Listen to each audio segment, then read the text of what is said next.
Здравствуйте, меня зовут Омар Румачеа, я родом из Боливии, Латинская Америка. Я начал учебу в БГУ в конце 90-х. После подготовительного факультета я поступил на физфак, на кафедру лазерной физики и спектроскопии. Закончив ее, я поступил в аспирантуру под руководством Алексея Леонидовича Толстика.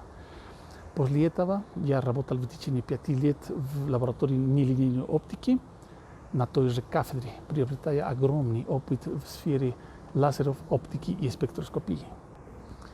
В настоящее время я работаю в университете здесь, в городе Кочабамбе, в центре Боливии, под названием Университет Прivada Boliviana.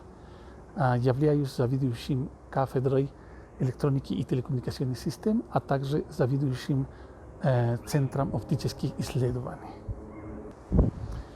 Вот после моего представления я хочу поздравить университет с юбилеем, со столетием, а также хочу передать большой привет всем сотрудникам кафедры, а также всем однокурсникам, с которыми я учился в течение нескольких лет.